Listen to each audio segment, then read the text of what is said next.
परशुराम ने कर्ण को श्राप क्यों दिया था? महाभारत काल में युद्ध कला में सिर्फ मल्ल युद्ध ही नहीं होता था, बल्कि सभी तरह के शास्त्रों को चलाना भी सिखाया जाता था।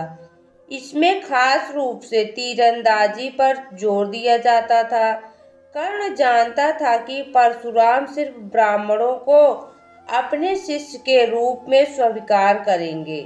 सीखने की चाहत में उसने एक नकली जनेऊ धारण किया और एक ब्राह्मण के रूप में परशुराम के पास चला गया। परशुराम ने उसे अपना शिष्य बना लिया और वो सब कुछ सिखा दिया जो वह जानते थे। कर्ण बहुत जल्दी सीख गया। किसी भी अन्य शिष्य में उस तरह का स्वाभाविक गुण और क्षमता नहीं थी। परशुराम उससे बहुत खुश हुए। उन दिनों परशुराम काफी बूढ़े हो चुके थे। एक दिन जंगल में आभास के समय परशुराम बहुत थक गए। उन्होंने कर्ण से कहा, वह लेटना चाहते हैं। कर्ण बैठ गया ताकि परशुराम कर्ण की गोद में अपना सिर रख पाए। फिर परशुराम सो गए। तभी एक खून चूसने वाला कीड़ा कर्ण की जांघ में घुस गया और उसका खून पीने लगा। उसे भयंकर कष्ट हो रहा था और उसके जांघों से रक्त की धार बहने लगी। वह अपने गुरु की नींद को तोड़े बिना उस कीड़े को हटा नहीं सकता था, लेकिन अपने गुरु की नींद को तोड़ना नहीं चाहता था। धीरे धीरे रक्त की धार परशुराम के शरीर तक पहुंची और इससे उनकी नींद खुल गई।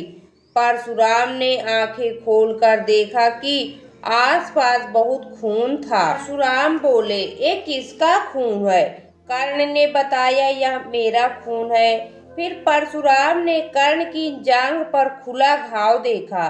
खून पीने वाला कीड़ा कर्ण की मांसपेशियों में गहरा प्रवेश कर चुका था। फिर भी वह बिना हिले डुले वहीं बैठा था। परशुराम ने उसकी ओर देखकर बोले, तुम ब्राह्मण नहीं हो सकते। अगर तुम ब्राह्मण होते तो एक मच्छर के काटने पर भी तुम चिल्लाने लगते। इतना दर्द सहकर भी स्थिर बैठे रहना, ऐसा तो कोई क्षत्रिय ही कर सकता है। कर्ण बोला, हाँ, मैं ब्राह्मण नहीं हूँ, कृपया मुझ पर क्रोधित न हो। परशुराम अत्यधिक क्रोध से भर गए। वह बोले, तुमको क्या लगता है तुम एक झूठा जनेऊ पहनकर यहाँ आ सकते हो और मुझे धोखा देकर सारी विद्या सीख सकते हो? मैं तुम्हें श्राप देता हूँ। कर्ण बोला, हाँ, मैं एक ब्राह्मण नहीं हूँ, पर मैं क्षत्रिय भी नहीं हूँ, मैं एक सूत पुत्र हूँ। मैंने बस आधा झूठ बोला था। परशुराम ने कर्ण को क्या श्राप दिया? परशुराम ने उसकी बात नहीं सुनी। उस स्थिति को देखते ही वह सत्य जान गए कि कर्ण एक क्षत्रिय है। वह बोले, तुमने मुझे धोखा दिया है। जो कुछ मैंने सिखाया है तुम उसका आनंद ले सकते हो, पर जब तुम्हें इसकी सचमुच जरूरत होगी तब तुम सभी मंत्र भूल जाओगे जिनकी तुम्हें जरूरत होगी और वहीं तुम्हारा अंत होगा। कर्ण उनके पैरों में गिरकर दया की भीख मांगने लगा। वह बोला, कृपया ऐसा मत कीजिए, मैं आपको धोखा देने की नीयत से नहीं आया था। बस मैं सीखने के लिए बेचैन था और कोई भी सिखाने के लिए तैयार नहीं था। सिर्फ मैं आप ही अकेले ऐसे इंसान हो जो किसी ऐसे को सिखाने के लिए तैयार हो जो कि क्षत्रिय न हो। परशुराम का गुस्सा ठंडा हो गया। वह बोले, लेकिन फिर भी तुमने झूठ बोला। तुम्हें अपनी स्थिति मुझे बतानी चाहिए थी। तुमको मुझसे बात करनी चाहिए थी, पर तुम्हें कभी झूठ नहीं बोलना चाहिए था। मैं श्राप वापस नहीं ले सकता, पर मैं देख सकता हूँ कि तुम्हारी महत्वाकांक्षा राजपाट पाने या शक्तिशाली होने की नहीं है। तुम सिर्फ यश चाहते हो और तुम्हें यश मिलेगा। लोग हमेशा तुम्हें एक यशस्वी योद्धा की तरह याद करेंगे, पर तुम्हारे पास कभी शक्ति या साम्राज्य नहीं होगा और तुम कभी महानतम धनुर्धर के रूप में भी नहीं जाने जाओगे। पर तुम्हारा यश हमेशा बना रहेगा, जो कि तुम्हारी चाहत भी है। इस श्राप को लेकर कर्ण भटकता रहा। वह शिक्षा पाकर खुश था, खुद के सामर्थ्य को लेकर भी बहुत खुश था, पर वह इसे कहीं प्रदर्शित नहीं कर सकता था, क्योंकि सिर्फ क्षत्रिय ही युद्ध या प्रतियोगिता में भाग ले सकते थे।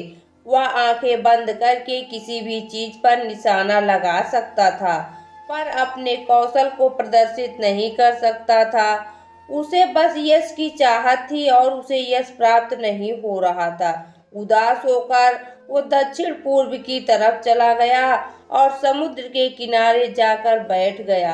वर्तमान समय के उड़ीसा राज्य में कोणार्क के पास उस स्थान पर बैठ गया जहाँ सूर्य देव की कृपा सबसे अच्छे से पाई जा सकती है। शायद कर्ण की याद में ही कोणार्क का सूर्य मंदिर बनाया गया। वह तपस्या करने और कई दिनों तक ध्यान में बैठा रहा। खाने के लिए कुछ नहीं था, पर वह बैठकर ध्यान करता रहा। जब उसे बहुत भूख लगी तो उसने कुछ केकड़े पकड़कर खा लिए। इससे उसे पोषण तो मिला, पर उसकी भूख और बढ़ गई। कुछ हफ्ते साधना करने के बाद उसकी भूख बहुत ज्यादा ही बढ़ गई। इस स्थिति में उसने झाड़ियों में एक जानवर देखा। उसे लगा कि वह एक हिरन होगा। उसने अपना तीर और धनुष निकाला और आंखें बंद करके तीर चला दिया। उसे तीर के निशाने पर लगने की आवाज सुनाई दी।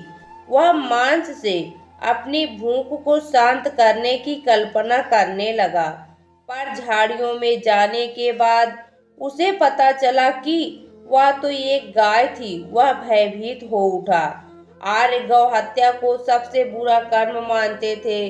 डरते हुए उसने गाय की ओर देखा और गाय ने उसकी ओर कोमल नेत्रों से देखा और फिर हमेशा के लिए अपनी आंखें बंद कर ली। वह व्याकुल हो उठा। उसे समझ नहीं आ रहा था कि क्या करे। तभी एक ब्राह्मण आया और मृत गाय को देखकर विलाप करने लगा। ब्राह्मण बोला, तुमने मेरी गाय को मार डाला।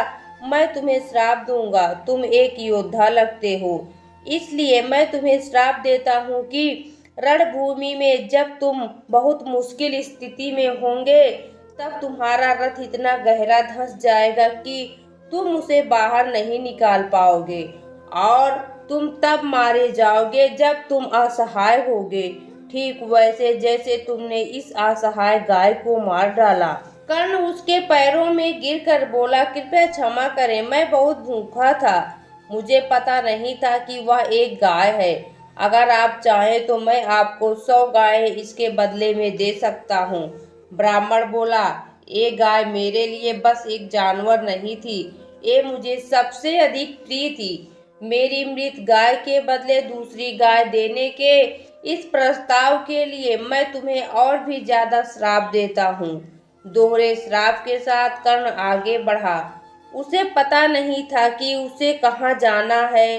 वह धूल के एक एक कण पर भी अपने बाणों से निशाना साध सकता था, पर इसका क्या फायदा था। वह क्षत्रिय नहीं था।